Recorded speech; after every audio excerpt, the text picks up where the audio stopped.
is a choice between the past and the future. Gough Whitlam once cried at a Socceroos game. Australia was just 2 months out from their first ever World Cup. Out of 140 countries, only 16 were headed to West Germany. England, Spain and France had all failed to qualify. As Whitlam stood next to our migrant coach, Rale Rasic, a song was blasted out. The song that was played was Advance Australia Fair. This was 10 years before it became our national anthem. At that point, it was still God Save the Queen. But in a decisive move to sever ties with the Crown, Whitlam moved to give Australia its own identity. And going into Germany, our largely migrant football team was ready to introduce this new Australia to the whole world. This is a Gough Whitlam story I bet you don't know about. Football really is a cheat code for learning history quickly, and so in just a moment, I'll have a book recommendation for you. So this right here is a photo of Australia's greatest ever footballer. He grew up in Wetherill Park, went to school in Fairfield, and his brother played for the Socceroos. Unfortunately for us, Italy claimed Christian Vieri as their own. In fact, this right here is a list of who I believe the top 10 Socceroos to be. 6 of them could have easily played for different countries. And there's a clear reason for that. Football was the sport of migrants. Now, you would think that, wait, we were a British colony and football is basically a religion now. Why did we never really get around that? So both rugby and soccer had their roots in the same base game, which was called football. In this game, some parts of England prioritised handplay, while others prioritised kicking. It was only in 1848 that the Cambridge rules came in, which banned handling the ball and hacking a player down. This effectively created the schism of soccer and rugby. By that point, Australia had been a set of colonies for 60 years and had developed its own culture. We definitely kept cricket, but we went our own way with winter sport. In Melbourne, football evolved into Australian rules while Sydney instead adopted rugby. But in 1895, England's working class north created yet another divorce. Rugby was strictly amateur, and they forbade clubs from paying players. But put simply, tradies in the north couldn't afford to miss work for training. Instead, they rebelled and formed their own code called Rugby League. And they decided to install some mods to the rules to make it a little more entertaining for the fans.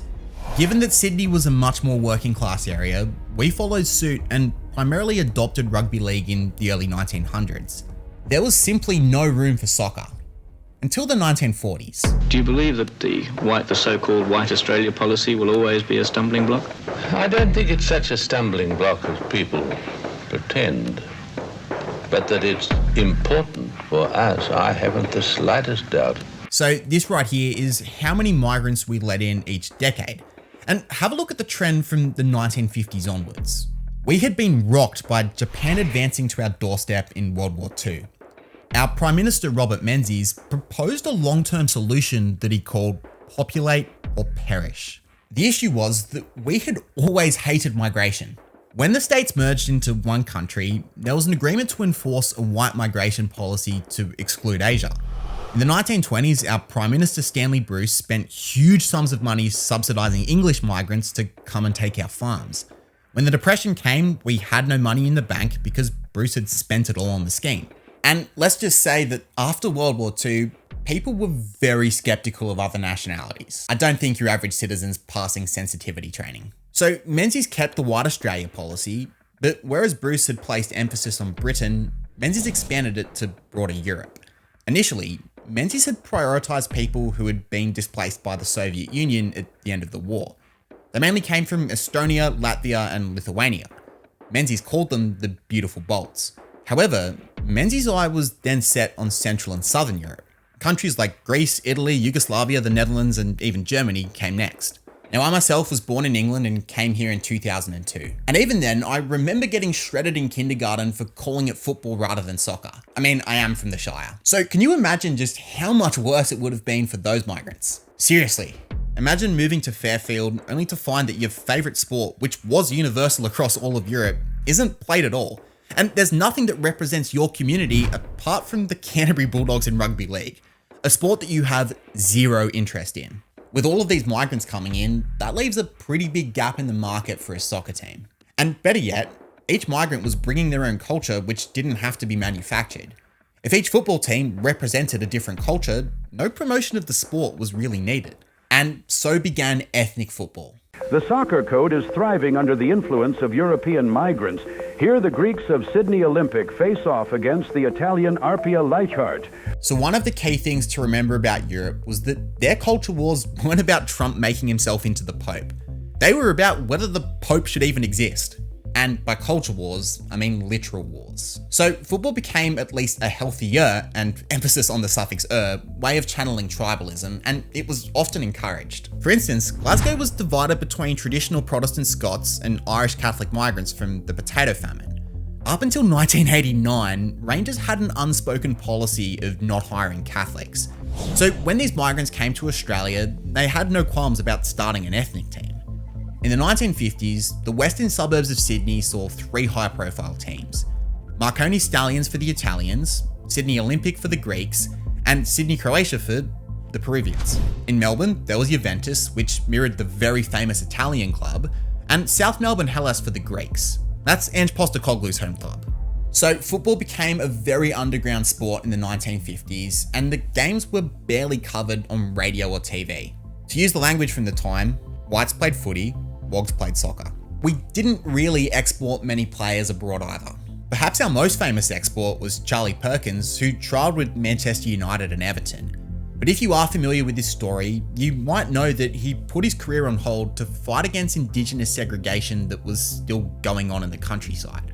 My point is this: 1, relative to the rest of the world, we sucked. And 2, the footballing community in Australia felt completely unaccepted by the status quo of Anglo-Australia. That was until we got a new Prime Minister. Over 2 decades of conservative rule have been broken in Australia as they welcome their new leader, Gough Whitlam. So this is how much of a football tragic I am.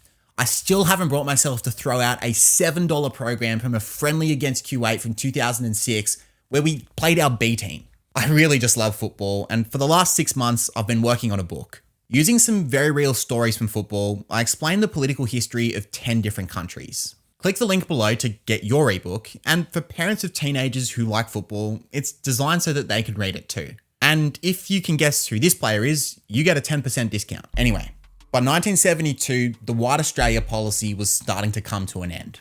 Back in 1966, Menzies' successor Harold Holt adjusted the policy to give equal opportunity for non-Europeans if they were highly skilled. But Gough Whitlam wanted to push it further. One of his first moves was to pass a law which explicitly ended any preferential policy based on race. He also ended Australia's policy which required Indigenous people to adjust to Anglo culture. This new policy was called self-determination. In other words, speak whatever language you want, and as long as it doesn't break the law, live however you want. In fact, Whitlam became the champion of the migrant voter, which is kind of ironic because he used to live in Cronulla, as did I. In my defense, I was just chilling at home playing Ratchet & Clank 3 Up Your Arsenal when all of those race riots went down in 2005. You could full on hear like glass smashing outside while I was just locked in on beating Dr. Nefarious. But to make my point, Whitlam's opponent, John Howard, even conceded in his book that Whitlam was a master at getting a whole new demographic to vote for his Labor Party. One of Labor's admittedly most corrupt politicians, Eddie Obeid, said that he first joined the party because of Whitlam's pro-migrant stance. And Whitlam went hard on redefining Australia. He got rid of knighthoods and vowed to ditch God Save the Queen as our national anthem, saying that we needed a distinctly Australian song. Really, for the first time since they'd moved to Australia, our football players felt an affinity not just to their local ethnic club, but to the Australian football team. Australia face off against Iran at the SCG, with each nation hoping to show why they belong in the 1974 FIFA World Cup. So qualifying for the 1974 World Cup was way harder than it is today. England had won the whole tournament just 7 years earlier, but in 1973 they failed to qualify. There were 16 spots up for grabs, and the entirety of Asia and Oceania got 1 spot. At this point, Israel was also playing in Asia, and the last time round in 1970, they'd occupied that 1 spot. The process for qualification was really elaborate, and it was designed to keep warring nations away from each other. This right here was Zone A, and it was for East Asia. This right here was Zone B, and it was for the Middle East, South Asia, and Oceania. But you couldn't have North Korea play against South Korea, nor Israel play against an Arab nation, so they swapped. And FIFA really did just pray that neither Israel nor either of the Koreas got out. That's because the zones were split into groups, and the winners of each group would play against each other to win the zone. The winner of each zone would play against each other in a super match over 2 legs. Explaining the intricacies of 70s World Cup qualification must be killing my watch time. My point is that it was hard to win.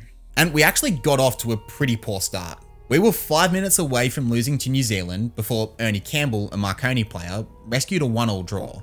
Thankfully, we put a good run together to beat both Iraq and Indonesia to make it to the Zone B finals. However, going any further than that was going to be near impossible. The Australian team was simply just made up of part-timers. Our football was still way too underground to pay players a full-time salary. But it wasn't just that.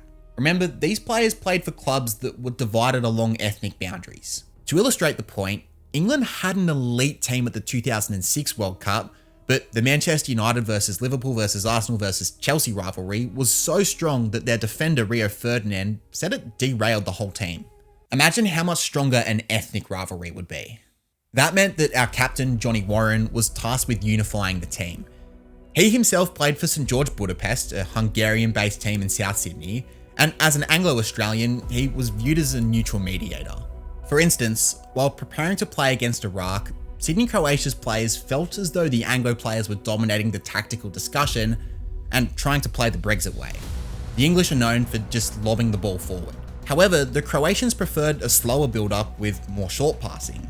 Warren himself called for a meeting in a Sydney hotel room with a very simple message. We're not Marconi or Sydney Croatia here, we're Australia.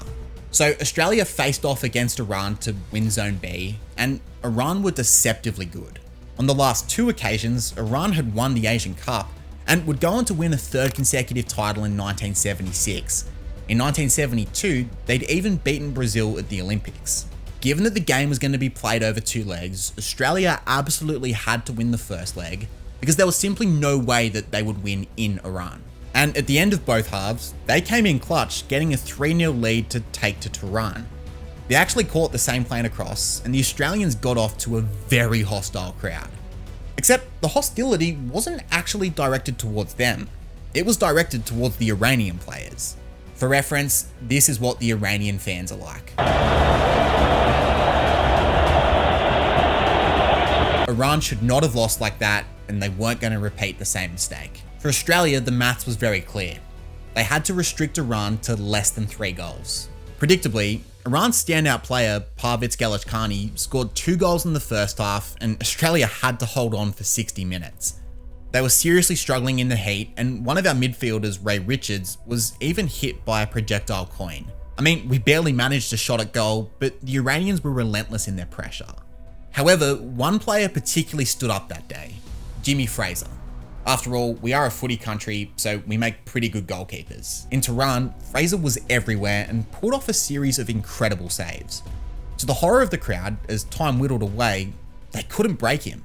When it reached crunch time, our coach Rale Rasic made a huge call.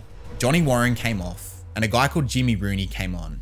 It turned out to be quite a good day for the Union of Jimmies. On such a sweltering day, fresh legs were really needed, and Rooney wound down the clock with long dribbles.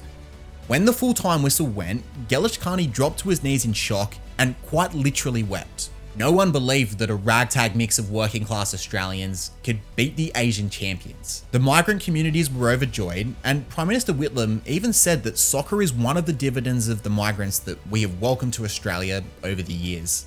But the Iran game didn't get us to the World Cup. It had only won us Zone B, which meant that we still had to now beat the winner of Zone A to get that sole spot. To our relief, Israel actually blew it in extra time and lost to South Korea. If we could beat Iran, we could beat Korea. If the Iran game taught us anything, it was that we really needed to bank in the home advantage. Once again, the first leg was in Sydney, but this time it was a disaster. A 0-0 scoreline meant that we were going to Seoul with no advantage, and just like in the Iran game, Korea made use of their home crowd, going up 2-0 within half an hour. We'd blown it, or so it seemed. There's a cliche in football that 2-0 is the most dangerous scoreline. One of our strikers, Branko Bojevic, was a Croatian playing for a Yugoslav team in Melbourne. Not willing to take the L, he bustled to get on the end of a cross and scored a header to bring Australia back into the fight just minutes after conceding. And this guy right here is called Ray Bartz. He played for a Jewish team in Sydney called Hakoah. He seized his opportunity. With the ball out of control in the box, Bartz stepped in and smashed it into the goal to rescue the scoreline. The game finished 2-2, which meant that over the two legs, the deadlock hadn't been broken. So in a situation like that, what do you do? Well, how crazy is this? An emergency game was scheduled in Hong Kong just 3 days later. And honestly, Australia scored one of our greatest ever goals. With such tired legs, neither side could break the deadlock, and with 20 minutes to go, it looked like a fourth game was needed. But look at this. A Brexit ball goes into the box, it gets headed out and is met with a lovely touch, and then Jimmy Mackay goes bang. And that was game over. Australia had qualified for the World Cup for the first time ever. Like, honestly, I'm not even joking when I say this. November the 13th could be a really good Australia Day. And it was so fitting that we did this when Whitlam was Prime Minister. He was the first Prime Minister to go watch the Socceroos. He consulted with the coach on how to use sport to integrate more migrants into mainstream Australian culture, and he used government money to fund an under-23s tour of Indonesia. Our next stop was West Germany. But before we get there, do you reckon you could do the channel the easiest of favours that has the biggest of impact? The channel is in part funded by the podcast, and the more traffic to the pod, the more videos I can do. Clicking follow and giving us a rating massively helps our reach to people. We're even knocking on the door of Rio's podcast. Also, Ben from the pod met Raleigh Rasic, and he talks about it in this episode here. But let's get to the crescendo of this video.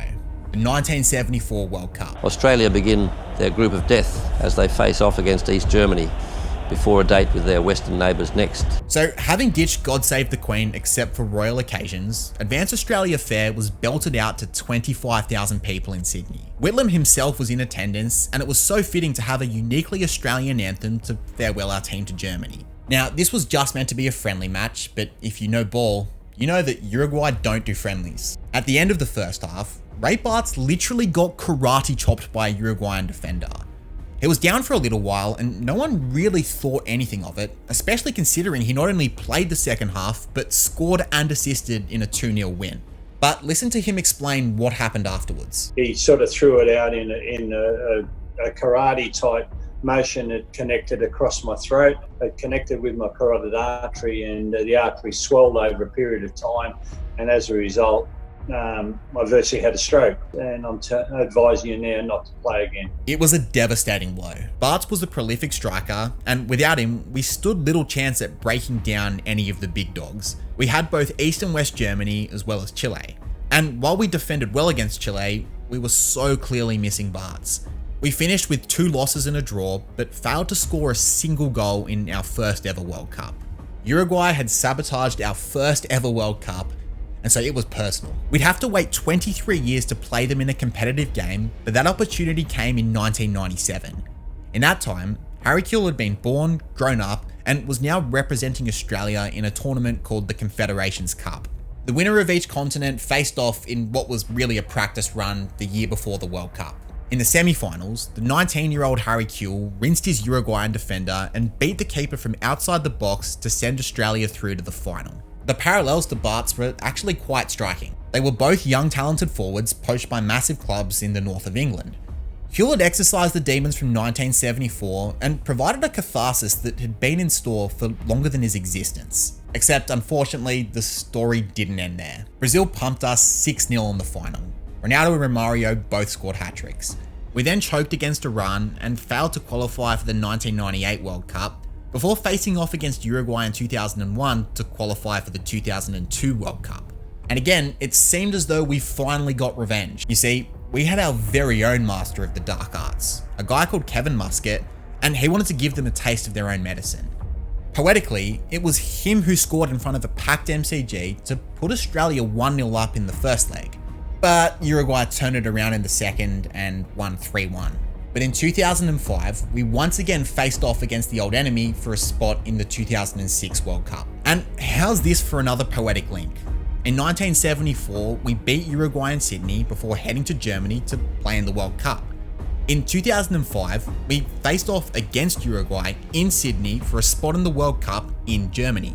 But the main difference this time was that it was no friendly. And we were determined not just to get to Germany, but to this time leave a mark. And if you want to read more about it, this book covers the 2006 World Cup campaign. Jump on and get your copy of My History Teacher Plays FIFA, and if you really can't leave YouTube right now, at least watch this video about the CIA removing Gough Whitlam.